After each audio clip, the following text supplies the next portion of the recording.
In this video, we are going to look at data to find patterns and exceptions. Then we're going to compare distributions and make inferences. If you're revising, you can have a go at question 1 and pause the video. And then there's a question 2 and 3 as well. Okay, so first of all, comparing data. Make sure you learn this box. When comparing two distributions, you should state which set of data has the larger or smaller average. So that could be the mean, the median, or the mode, any one, whatever is given to you. And the larger or smaller measure of spread, i.e. the range or the interquartile range. They're the two things you must mention. Average and spread. Usually a 2-mark question. You then need to interpret what the statistic means in the context. So here in question number 1, we have to compare the ages of employees in two small businesses, A and B. So they are in order from smallest to biggest, I think. Looking at it, they are. So the median should be easy enough. 1, 2, 3, 4, 5, 6, 7. So that'll be the third value for the median.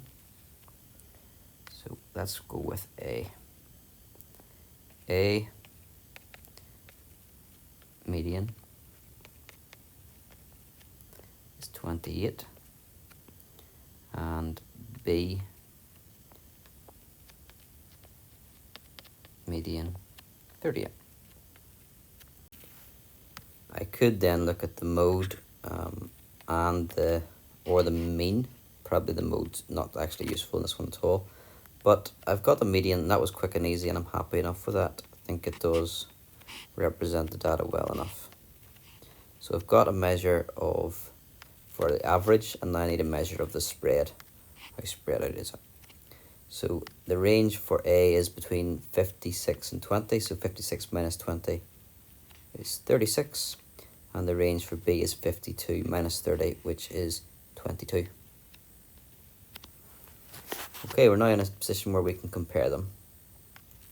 So we would be saying that A has a smaller average, which means their employees are younger. Okay, so smaller average or smaller median, and then we've got what does that mean? Smaller median. It just means that their employees are younger on average.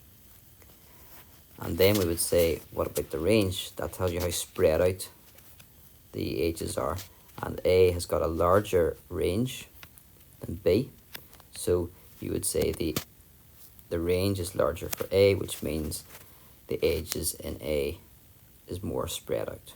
I'll put that in words now. Okay, to summarize then, A has a lower median, so its employees are younger.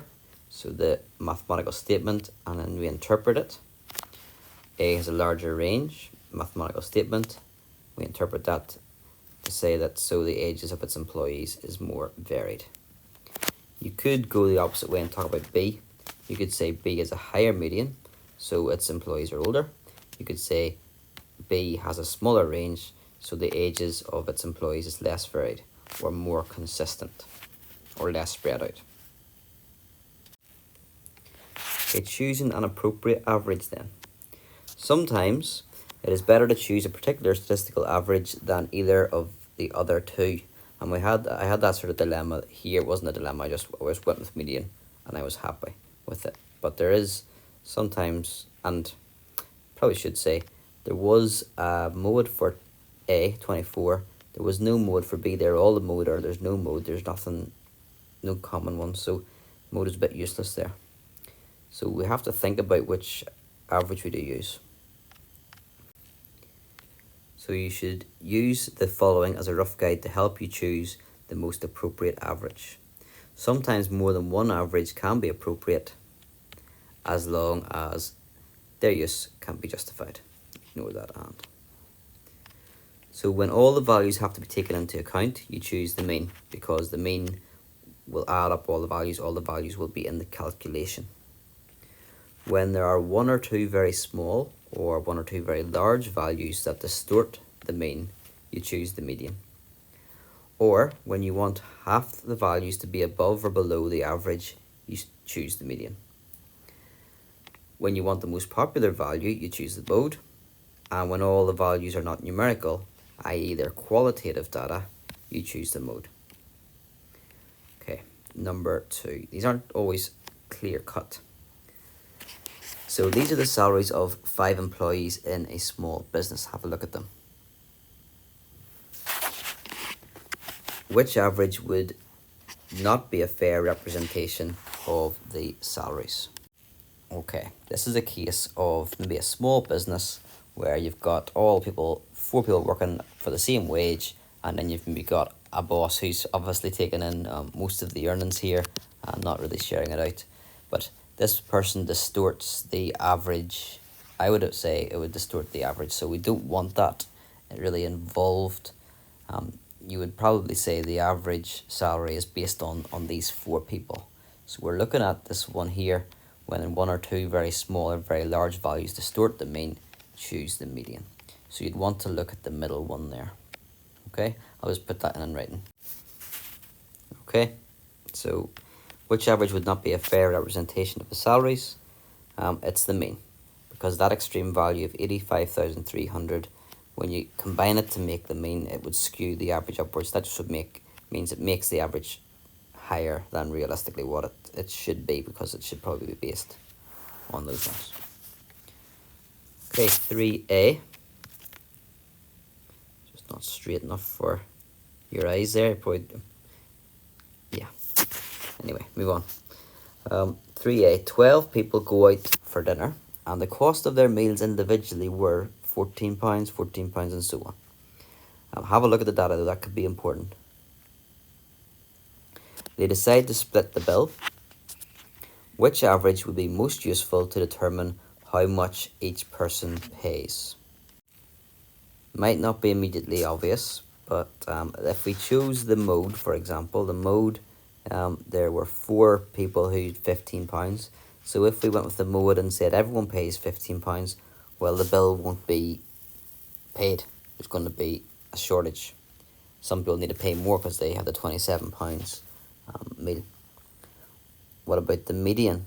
Well, the median, the middle is 12 people, so 6.5. 1, 2, 3, 4, 5, 6. 6.5 values in there.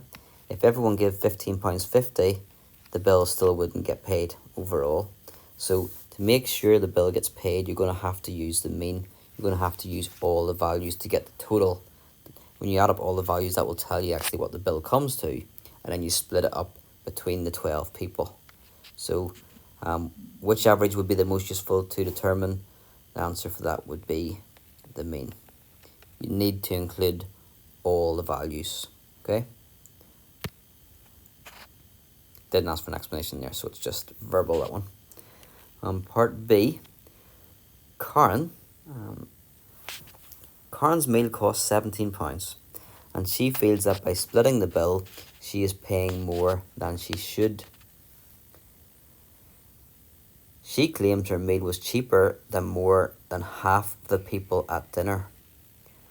Which average would be most useful to determine if she is correct? Well, if she's paying more than half, we would like to see what is the halfway point, and I actually worked that out earlier on. There was 12 people, so the rule is to find the median position, you add 1 and divide by 2. 12 plus 1 is 13, divided by 2 is 6.5. 1, 2, 3, 4, 5, 6. 6.5 is in there, so that would be £15.50, and that is the median. So from there, you can tell whether she's in the top half or the bottom half of meals, and you can actually conclude that Karen is wrong.